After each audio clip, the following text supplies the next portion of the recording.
Josh Walsh. How are you, my old friend? What's up, Bob? It's been too long.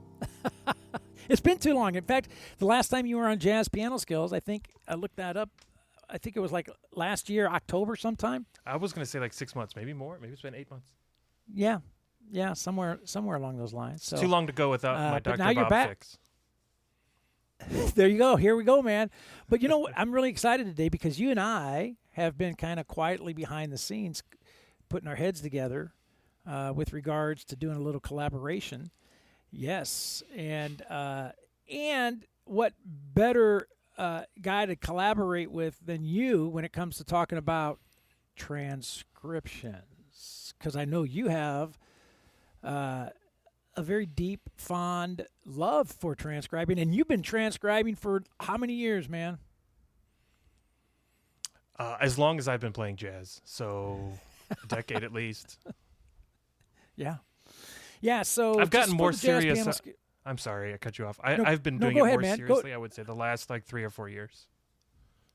Yeah, because since I've known you, I that has been a big part of your jazz education and promotion to students around the world. And so, you know, I have not known you without knowing you being passionately involved with transcribing. Yeah, so, that's for sure. Yeah. I think okay. I see. I'm sorry. I see a lot of players who come in who are like who buy a book and they go through all the exercises and they understand the theory and they can do like all the techniques in the book, but then they can't play a song. Right. And then you have players that are like on the other side of it who pick up a book of transcriptions and maybe they have great technical facility from being classically trained or something, and they can sit down and play a transcription of a song, but don't have any idea what's going on and how it works. And then there's the like magic Goldilocks people like you in the middle that connect the two dots, and you can take the ideas that you learn from one transcription and put them into another tune, and you can use the techniques you learn from a book and figure out how to apply them into your playing. And that to me is like the magic sauce that you can't learn from like music school or from a book or from a YouTube video. That only comes from transcribing, in my opinion. Yeah. That's really good. So, you know, I want to introduce this concept to the Jazz Piano Skills listeners. Josh is here today because we have put our heads together. We're going to start a new segment here at Jazz Piano Skills where we get together every, month or so or a couple months where Josh and I will hook up on Jazz Piano Skills to look at a very specific transcription of a professional jazz musician, not just pianist, right? We're going to be looking at transcriptions of horn players, everybody from, Chet Baker to Miles Davis to, guitar players like Joe Pass to you name it, right? So I think the big mistake that jazz piano players a lot of times make is that they think they have to be looking at transcriptions of piano players to have musical growth, and that is one of the myths that we want to debunk in our collaboration together. Would you not agree with that? I would absolutely agree, although you said Joe Pass, and I don't think I've done very much guitar transcribing, except for some solo lines. And I think I've done very little drum transcribing, so maybe we're in for a treat. Maybe we should pick one of those just for fun.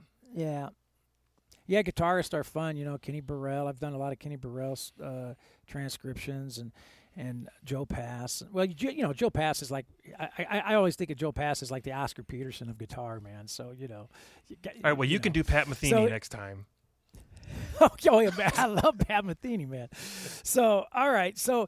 But anyway, the point is that we'll be looking at a bunch of different transcriptions from a bunch of different jazz artists playing a bunch of different instruments, and so, our goal is to dig deep into these transcriptions and to look at them, like I like to tell students, to get beneath the surface and get underneath the notes and figure out really what's going on.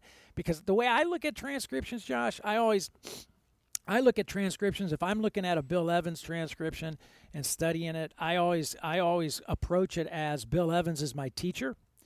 And he's gonna guide me through his thought process. He's gonna kind of open up the window to his mind, if you will, and allow me to peek in there to see how he thinks and how he approaches improvisation, not only over that tune, but even more specifically over the various sounds found within that tune, like major and dominant and minor, half diminished, and so forth.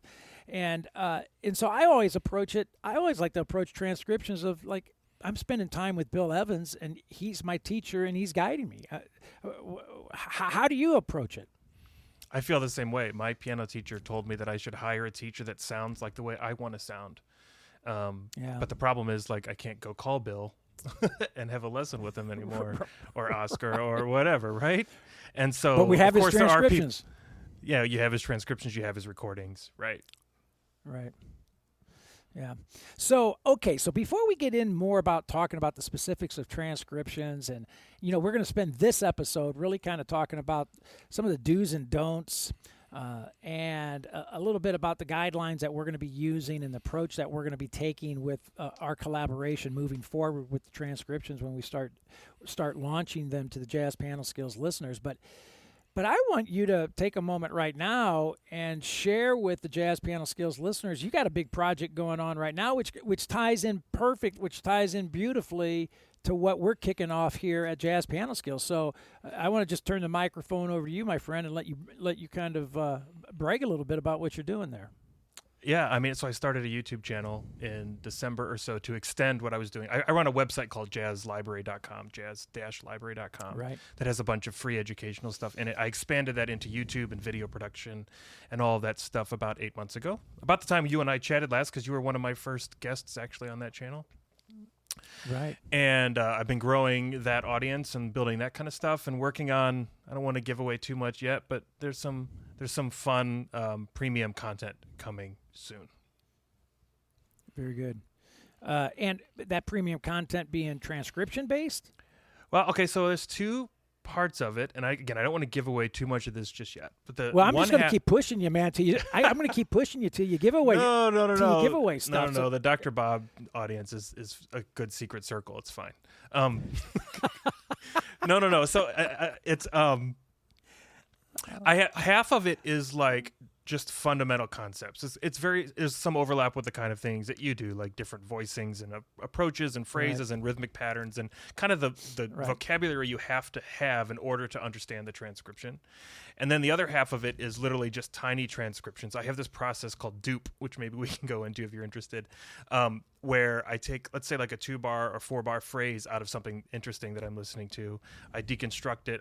I figure out how it works. I then build exercises for me to play it in different keys and different rhythm patterns, different offsets, and then I put it take that same idea I heard in one tune and I apply it into other tunes, so that it becomes part of your vocabulary. Right. Nice. And so that's the other half of this content, is just building a library of these like things that I'm exploring and things that I'm learning from and sharing what I'm learning with everybody else. Yeah, that's fantastic. Well, that's going to tie in beautifully then to what we are about to unveil and launch here at Jazz Piano Skills, the two of us. So this is going to be great fun over the next several years. Did you notice I said years there, Josh? Sounds good to me. All right, man. So, all right. So let's dive in and talk a little bit about transcribing. I'm going to ask you some questions, and I just want you to expound upon them. Since we're talking transcribing, this is the 8 or 9 hour podcast, right? Correct. That's right. Well, there's no way we're going to do this in an hour. Yeah, we're going to try our best, man. So I want you to think back to when you started transcribing, because, okay, I think everybody that gets into jazz, one of the first things that they discover right away is they hear a lot of jazz musicians, a lot of jazz teachers talk about transcribe this, transcribe that. You got to transcribe. If you want to learn how to play, you got to transcribe. You got to improve your ears. You got to transcribe, and they hear this all over the place. And I got to be honest, I think most people, when they start to transcribe, it usually starts off as an epic fail, because it's not easy.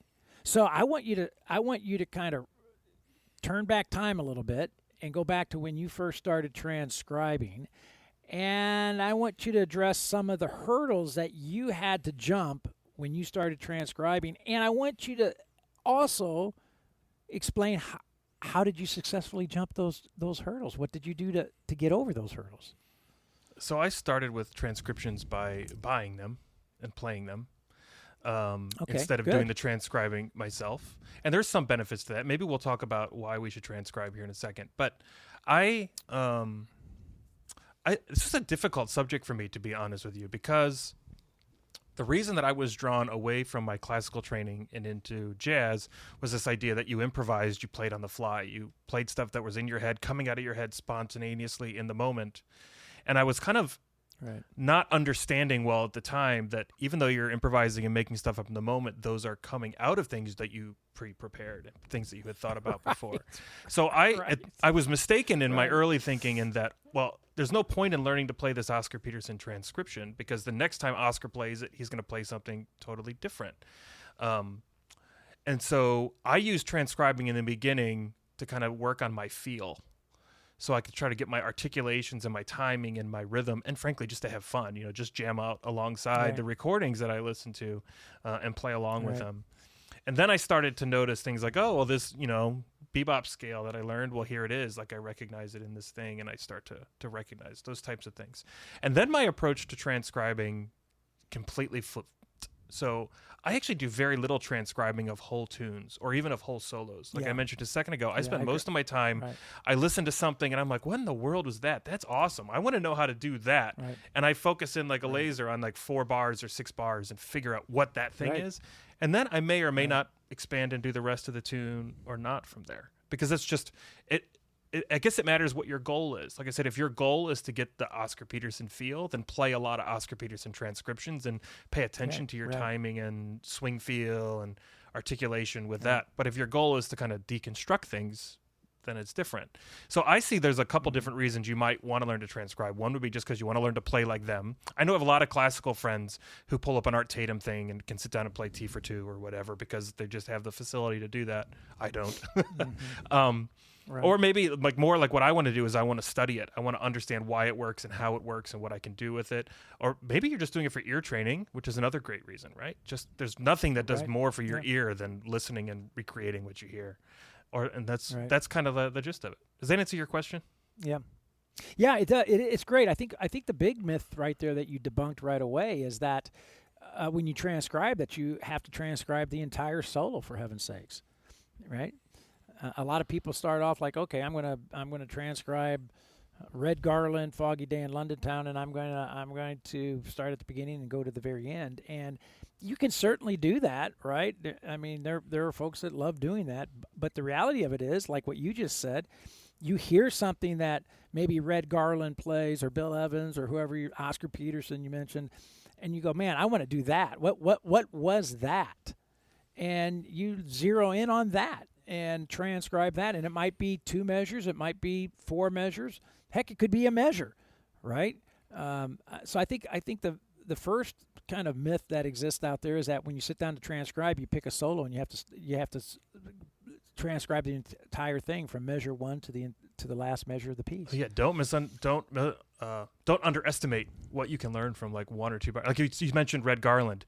If you look at just his left hand for just 2 measures, you'll get like 80% of the Red Garland signature sound because you figure out that comping rhythm that he has, which is through everything. Right. That's right. It defines his playing. I think the opposite is true also. Like I'm sorry, I talked over you again. If you go too big, you actually might miss those things, right? If you look at a whole Red Garland solo, you might miss the fact that he's doing that same comping pattern throughout the whole thing because of how he varies it and changes it and things like that. What about here? Okay, so whether you're transcribing a measure or whether you're transcribing 100 measures, do you use any kind of technology, any kind of gizmos to help you in the transcribing process? Sure. Yeah, why not?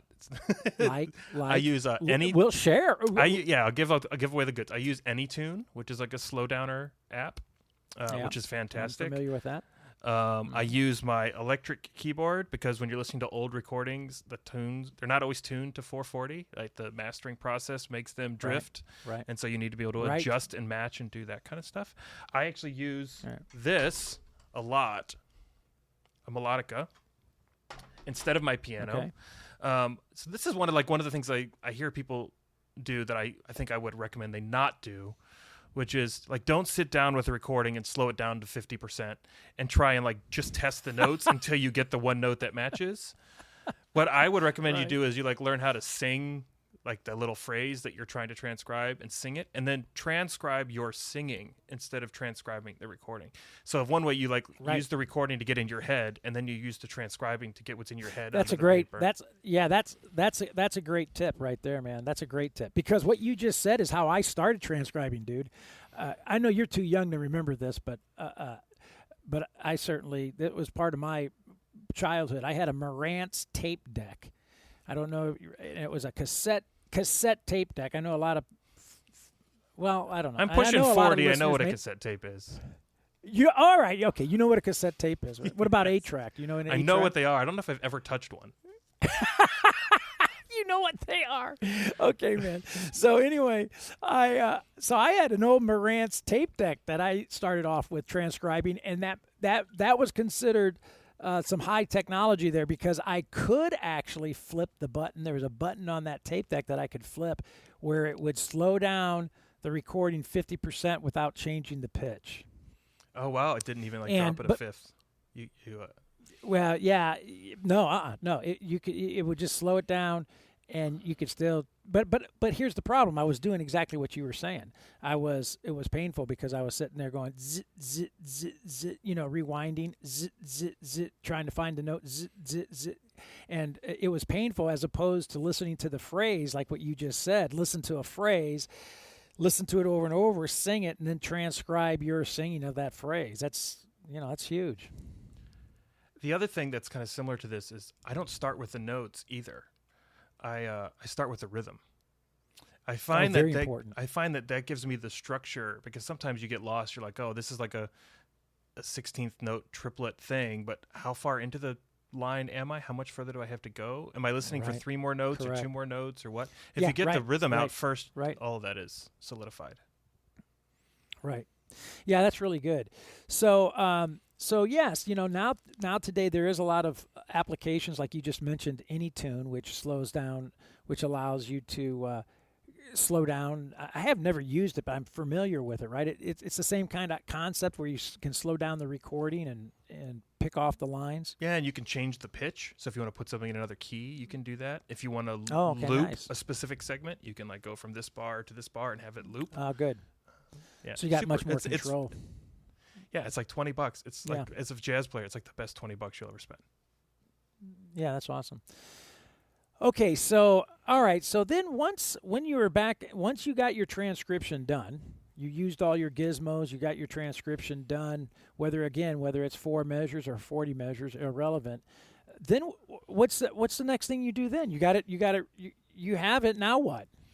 Okay, so I have this process that I've never told anybody about yet, so you're the first ones to hear it. All right, we'll spill the beans. It's an acronym I call DUEP, DUEP. It stands for Deconstruct, Understand, Exercise, and Perform. So it's what we just kind of talked about, which is first do the transcription just to get the notes and rhythms and everything in front of you so you can see it. Then look at it and study it and figure out what is it. The understand part of this is to look at it and figure out what it means, like what scales are they playing, what harmonic structures are they playing, how does it relate to the chord and the lead sheet, etc. Are there rhythmic interests, are there accents, are there articulations? Whatever you're trying to learn from this thing, you sit down and you try and you isolate it and understand it.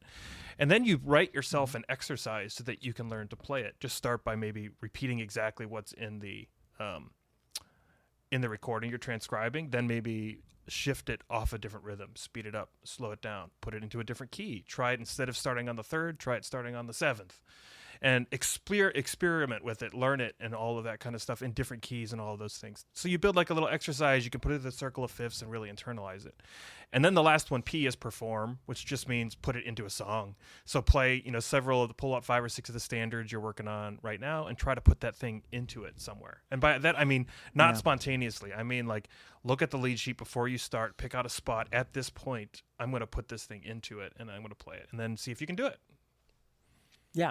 So you take a very methodical, a very strategic and very methodical approach to saying, okay, here's this idea, here's how I deconstruct it, I practice it, now I play, I drop it into a song at right here, measure 3 on count 4, and boom. I learned And this then by you watching practice that. Barry Harris.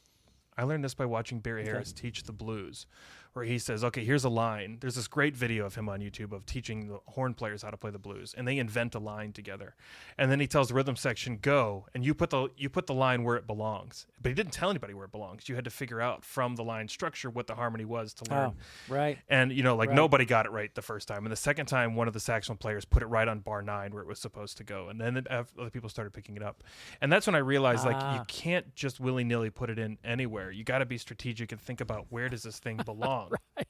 Well, that's the big mistake that I warn students about all the time. You're not going to drop kick. You're not going to learn a line from Bill Evans and drop kick it into one of your songs, and it's going to sound good. Or the other danger is you learn a cool 2-5-1 riff, and every time you see a 2-5, you play it, and all of a sudden, you overdo it. It's not musical anymore. Yeah. Okay, so all right. So how is that different than if I just I got a transcription of Red Garland. I went out and I buy a Red Garland transcription book, and I zero in on a couple measures of a transcription out of that transcription book, and can I not do the same thing? Why is that inferior to what you're talking about? Maybe it works for you. It doesn't work for me. I don't know what it's called, kinesthetic learner or something. Like, I learned by getting my hands dirty and doing it. I will pull up the transcription, learn how to play it, think I got it, and move on. Whereas if I have to figure it out, I learn much more from it. It's just how I learn. Yeah.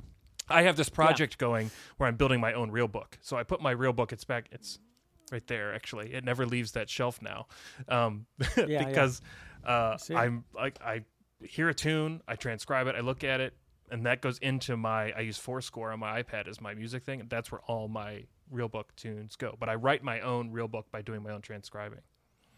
Yeah, it's interesting. I used to do a lot more. I don't transcribe anymore. I mean, I shouldn't say I don't. Only little bits and pieces. I kind of like what you're talking about. I hear 2 measures here, hear 2 measures there, and I go, what was that? And then I transcribe that and learn that. But I don't do. I haven't done a whole transcription from beginning to end of a piece in a long time.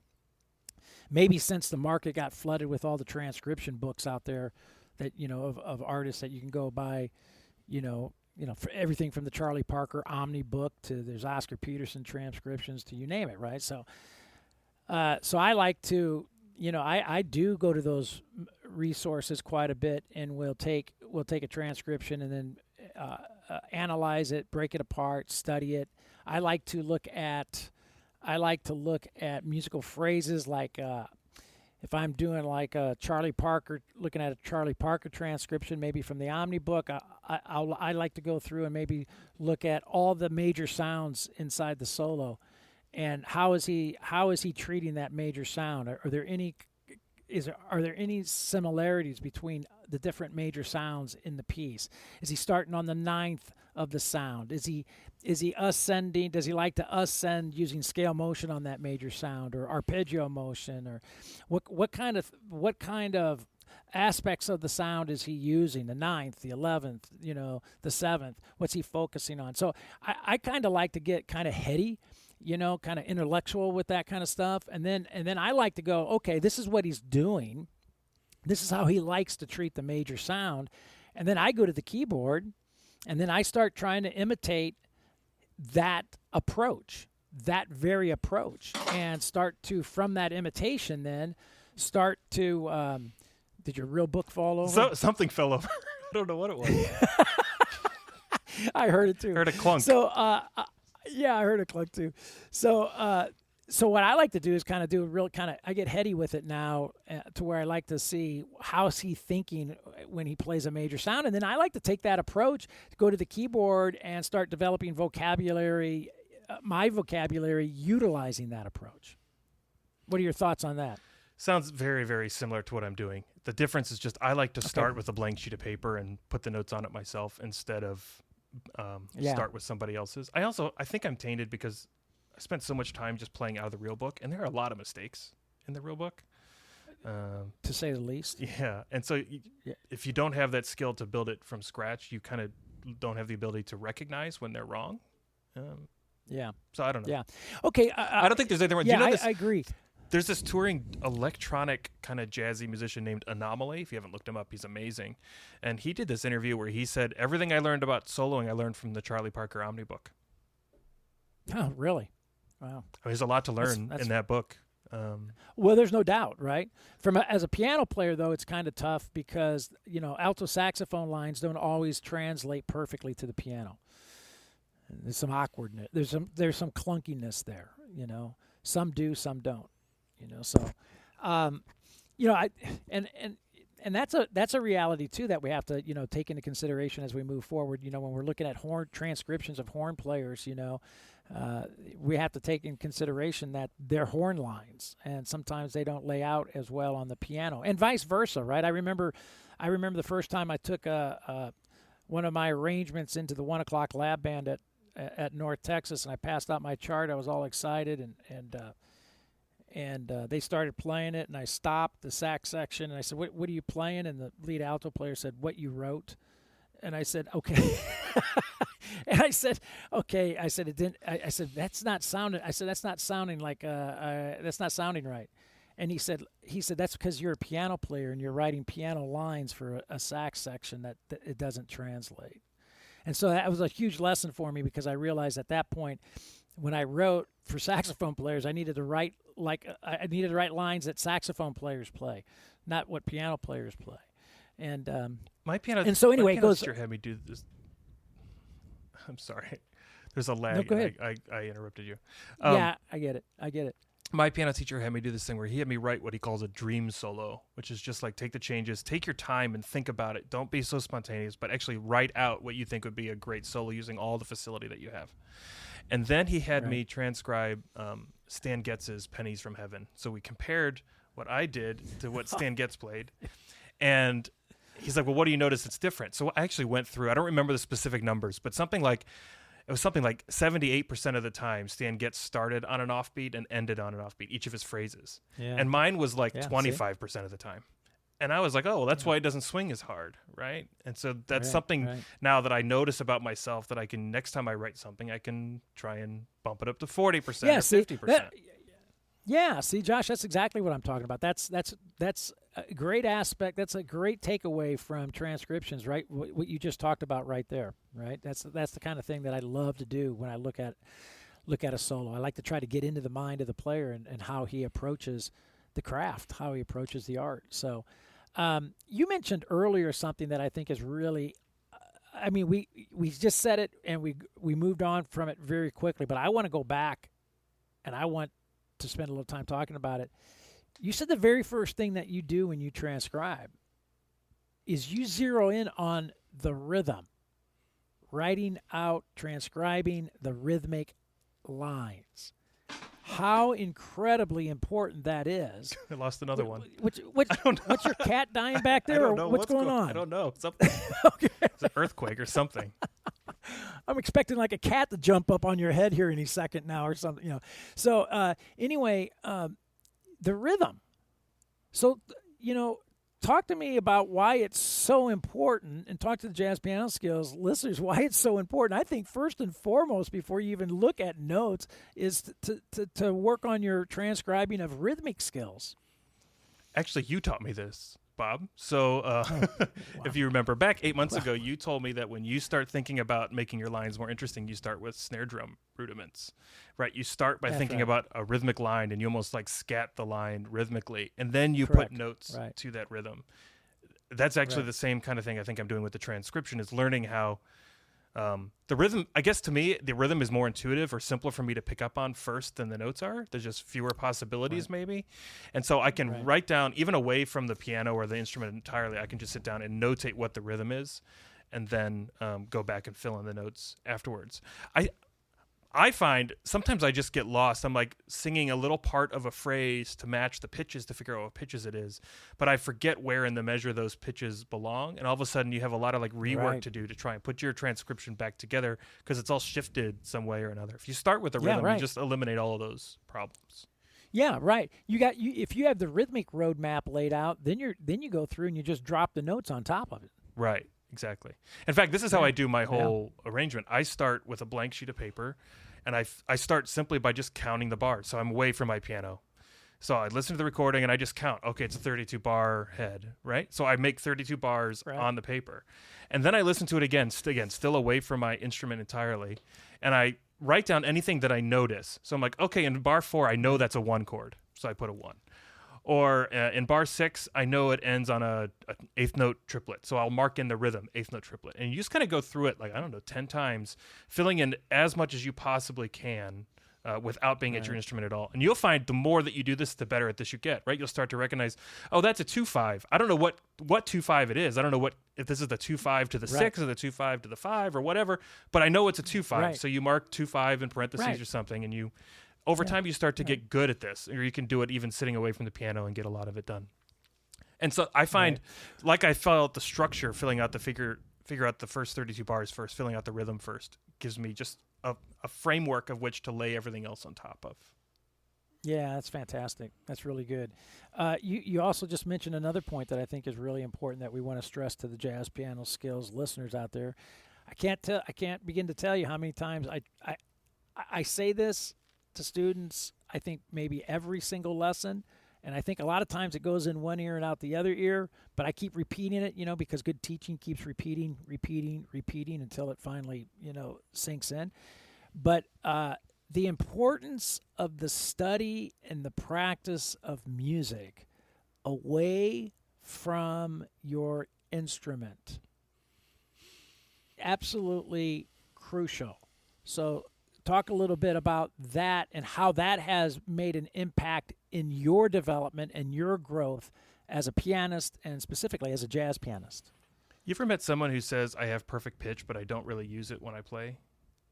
That's kind of what I mean. Like, if you have perfect pitch, like, couldn't you just sit down and transcribe everything instantly? And it's like, no, it doesn't work that way. When I'm sitting in my car driving from someplace to another place, I'm kind of listening for, like, what are the things that I know, what are the things that I don't know, and trying to connect the dots. I think that's where, like, your musicality comes from, because, again, if you can recognize it in somebody else, you can recognize it in your own playing, and now you have something that you can improve on. Once you know where your baseline is and what you can and can't do, you know what you can do to push yourself. Right. Another thing. So, well, along those lines, right? The study, the away from the instrument. I tell students that if you're sitting at the instrument and you're trying to ascertain knowledge, process knowledge, apply knowledge, all simultaneously, that's not a good formula. No, you don't have enough bandwidth in your brain to handle all of that at once. Right. Yeah. Yeah. Yeah. That's just not a good formula. Right.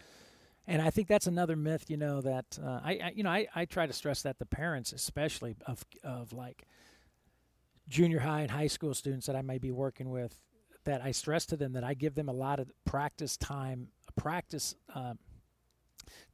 exercises that they need to do away from the instrument. So I said, so if you holler at your son and he's in his room and you say, what are you doing? And he yells back, I'm practicing.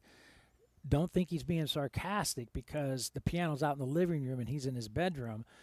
I actually have exercises that he needs to be practicing and doing away from the instrument. So I can't stress that enough. And I think that actually when you start learning how to do that and incorporate that into your musical routine, I think you start to find that your development is expedited tremendously. Absolutely. Like I said, I just don't think you have enough bandwidth to do both at once. Like, I used to have this thing where I would study my classical sheet music to where I knew it, I could sing it, I knew all of it, and then I'd sit down at the piano and my hands couldn't do it yet. And my brain forgot what it knew. It was just like it just didn't have enough RAM. It didn't have enough RAM, right, to like keep everything in there at once. You just have to move in smaller and slower chunks. Yeah, yeah. Okay, so I'm going to bring up another topic that I want you to talk about. With transcribing, if I have a student that's going to get into transcribing, the very first thing I do is I have them start transcribing things that they're going to have great success with right away. So I start having them transcribe stuff that's not even jazz. I like to go to Creedence Clearwater Revival. I like to go to country. I like to go to country groups. Hank Williams. I like Willie Nelson. I like giving them tunes, pop tunes, country tunes, simple little songs outside of the jazz genre that they can have great success with right away, because I want them mentally realizing and learning right away that they can do it. That they can do it. What are your thoughts about that? Are you talking about like recognizing the changes when you talk about giving them and melody? Like if you're going to if we're going to do Willie Nelson on the road again, I want them to actually transcribe the melodic line, be able to play that. And then, yes, I want them to be able to, it's a one chord going to, like what you were saying earlier, oh, that's a 2-5, right? I want them to say, oh, that's a 5-1, that's a cadence, that's a 4-5-1 or a 2-5-1, and be able to start hearing that. And I have just found that for new transcribers, folks that are getting their feet wet with transcribing, I actually think starting with tunes outside the jazz genre is actually a much better way to go and much more successful way to go right away. Yeah, I think I agree with you. I mean, I listen to all kinds of music, and I deconstruct and figure out how to play all kinds of music, not just jazz music. Right. When I do sit down with my students to do transcribing, I usually start with jazz stuff. But my rule is like I never let somebody transcribe something that they wouldn't be able to play easily once they transcribed it. Right. Just to kind of keep it realistic in what you can do. I'm not transcribing Art Tatum because I can't possibly play it. I would only learn so much from it. Right. So, well, that's a very good point, right?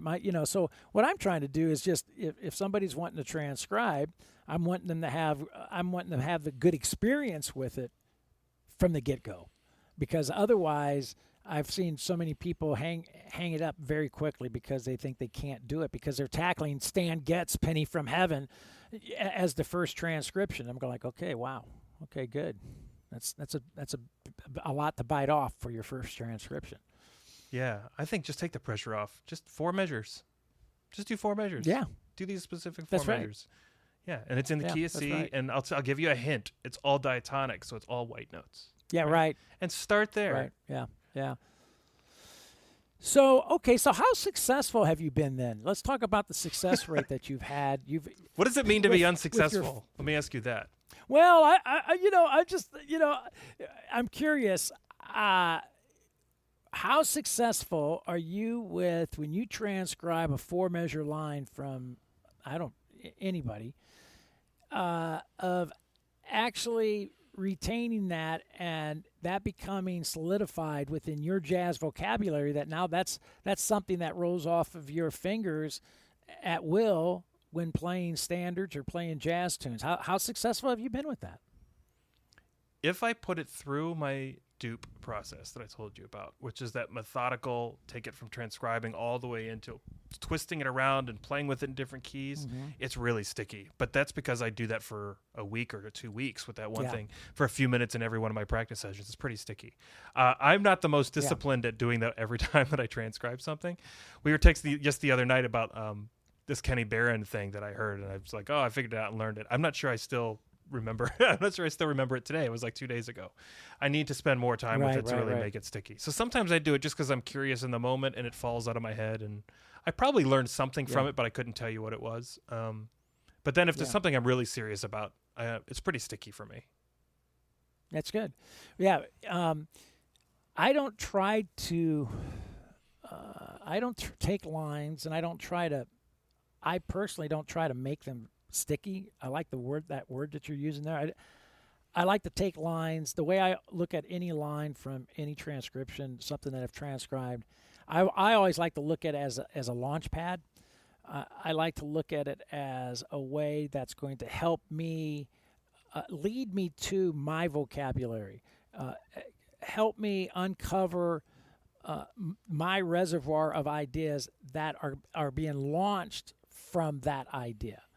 So, because I tell students all the time, it's a lot easier for me to remember me than it is for me to remember Charlie Parker. I'm really glad you said that, because I don't want to come across misunderstanding what my intent is.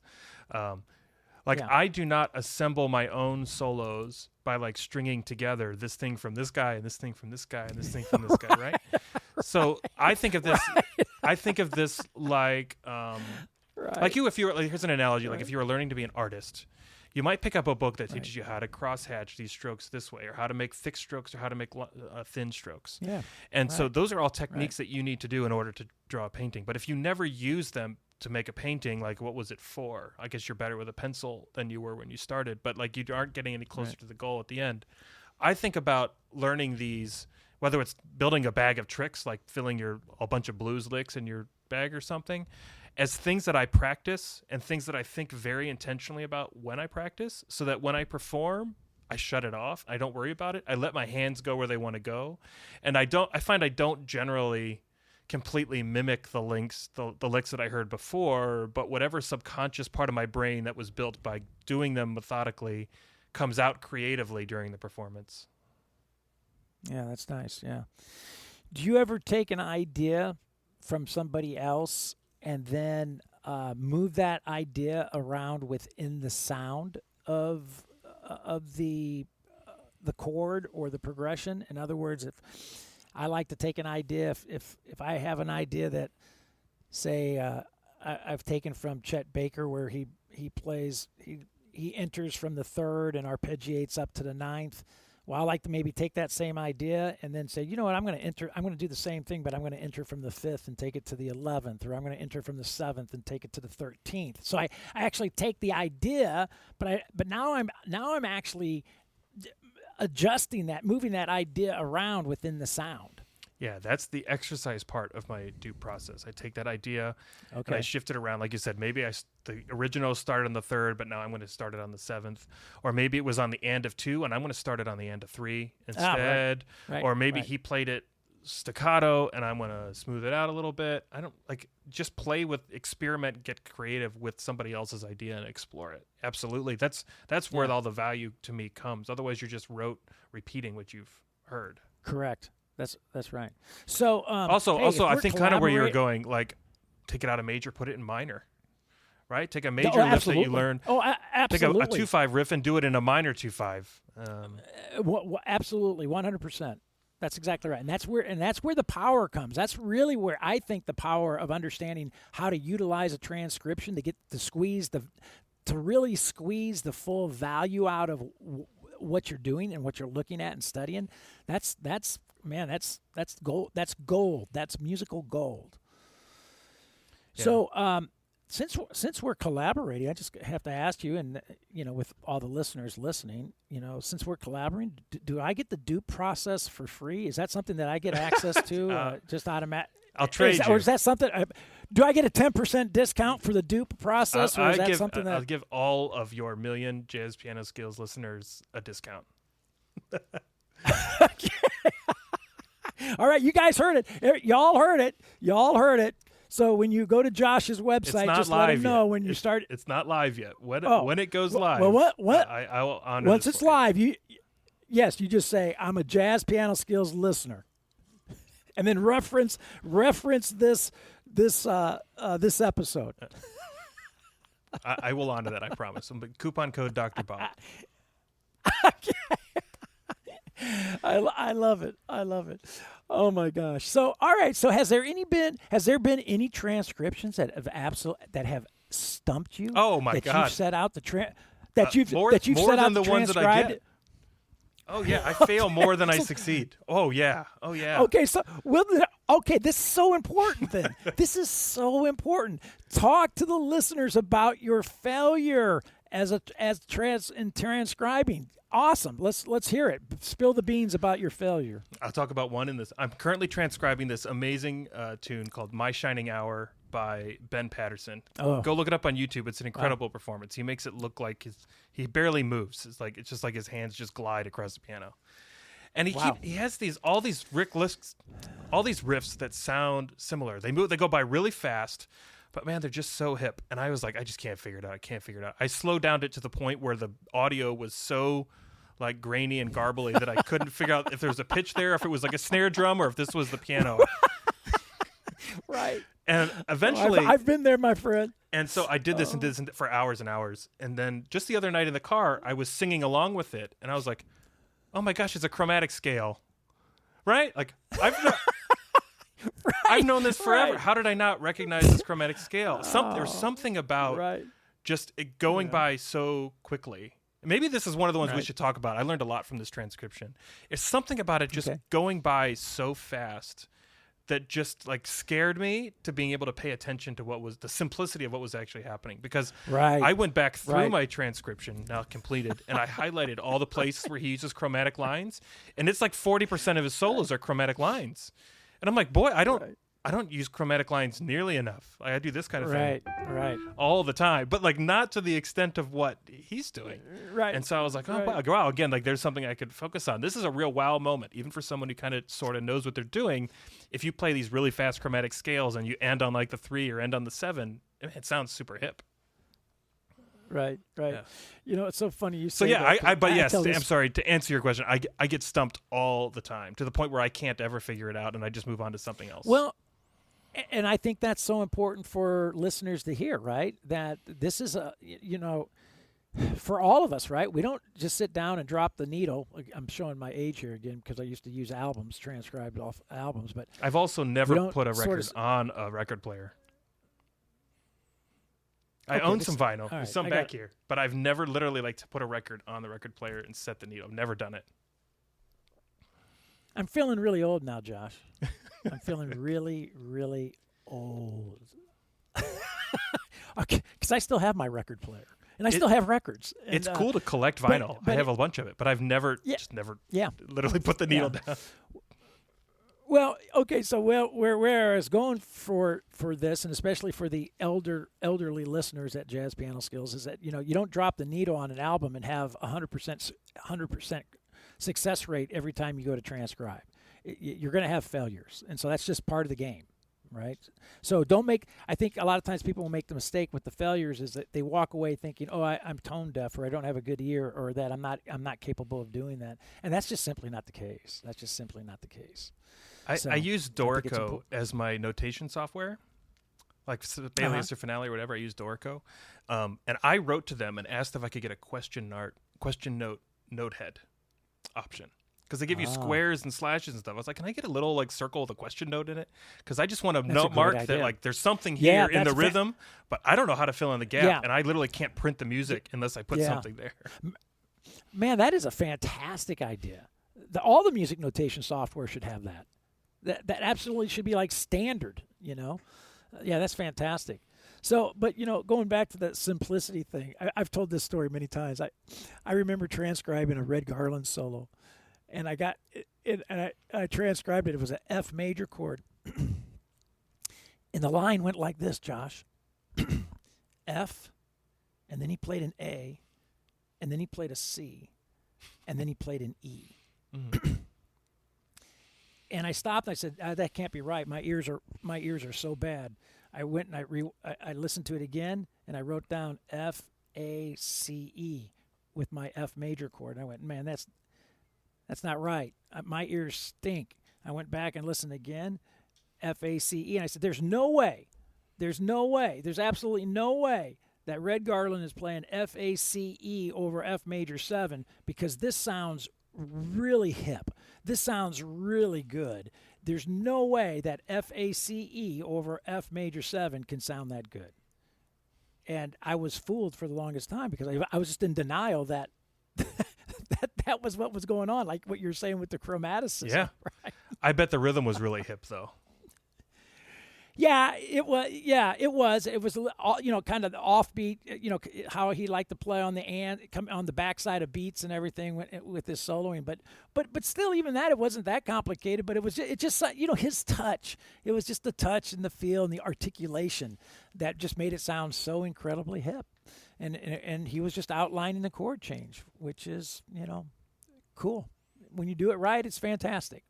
So do you ever So I used to have this bad habit of looking at the real book before I would start my transcription, so that instead of like figuring out what the chords and the form were for myself, I would like print off the real book with blank measures in it, and then I would try to fill in the solo. And I would be like, boy, this can't be right because he's playing a B flat over an F major 7 chord. right? And I would like theory right. my way into thinking I know what the line is without actually like just hearing the line itself for what it is. Right. And I used to run into those right. all the time where my transcriptions were wrong because I tried to fit them into the theory that I knew instead of listening first. Yeah, right. Yeah, and if you start with wrong, you're going to be wrong. Right. Right. I mean, in other words, if you're using like the real book and it's got a change, you're trying to force something into a change that may not be the right change that's actually being played. Yeah, that's not exactly what I mean. Like, I think the changes were right in the real book. They matched the recording. Let's say were for right. this example, Okay. what I'm saying is, I limited my thinking for what the artist could potentially be playing only to things that I already understand. And so I would never hear the B flat because I'm like, well, it doesn't belong. It's an avoid note. You never play B flat over F. Right? But no, actually they do all the time. Correct. Yeah, right. Oh, absolutely. Yeah, that's what somebody said to me the other I can't remember what it was about.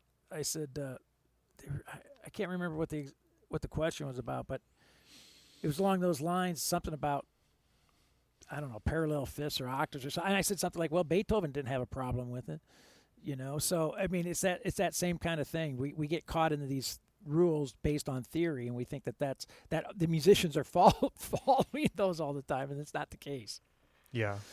So okay, man. So this has been fun. So we are going to kick off next month. We're going to come up with. You have any ideas for first transcription? I would love to talk about this one that I'm in the middle of now, which is My Shining Hour, that Ben Patterson one, and it's one that you can go look up on YouTube and anybody can watch it. It's great. Well, let's start with that and see what happens. And that's if you endorse it, I'm good with it, man. Let's do it. And I would say it's like 7 minutes long. Let's not do the whole. Let's pick a section of it and talk about it. Yeah, well, that's fine. Yeah, absolutely fine. So you and I will get together and we'll nail down a date to record that episode, and then the Jazz Piano Skills listeners can look forward to periodically you and I hooking up and doing some transcription analysis. And hopefully by doing these transcription analysis, listeners will be able to take away from all this will be a more fruitful way for them to approach the study of transcriptions, doing transcriptions, and being able to, as we mentioned earlier, squeeze every drop of musical value out of the transcriptions that they do look at that will help them improve their jazz piano skills, their jazz piano playing, their improvisation vocabulary. You know what? So that's the spirit of that's the spirit of this whole endeavor. What I think would be fun would be have the audience request one, and then we'll go do that. Hey, even if it's again fantastic. Like so this from this timestamp to this timestamp in this recording, I'd love to know what's happening here, and we can go deconstruct it and figure it out. That would be fun. I would enjoy that. Well, that you know what, the line is open, right? So if all you listeners out there, if you have some specific sections of transcriptions that you would like for me and Josh to tackle and to look at, please send it on to me, and I'll share it with Josh, and we'll take a look at it. That would be fun. That's great. We might be unleashing the Kraken here, though. Like someone's going to come back with Corey Henry's Lingus solo or something, and then we're doomed. Well, hey, Josh, I could always say I never got the email, so it's no big deal. Lost my voice that day. If they come back with something, if they come back with something crazy, I'm going to hit the delete button, man. So anyway, dog ate my transcription. Awesome. So hey, listen, I am so excited. I reached out to you and was hoping that you would say yes, that you would come on board and be part of this. And I just got to tell you, man, I'm really thrilled, and I'm excited to take this journey with you and for you and me to share our journey with all the listeners. I think this is going to be great fun. I'm excited, man. I live for this stuff. Awesome. All right. Awesome. So, okay, real quick, where do all the listeners find you again, Josh? You can go to jazzlibrary.com. It's got a hyphen in it, jazz-library.com. Or if you really want to be cool, go to YouTube, search for Jazz Library or my name, and you'll find me and subscribe there. Awesome. All right, my friend, we're gonna call it a wrap today, and we got a lot of work to do, so we're gonna get after it off air here and get ready to unveil the first transcription here shortly. So Josh, thanks again. I hope you have a fantastic weekend, and then you and I will connect here soon to get to work. See you, man. All right, buddy. Thanks. Appreciate it. Bye-bye. Yep, bye.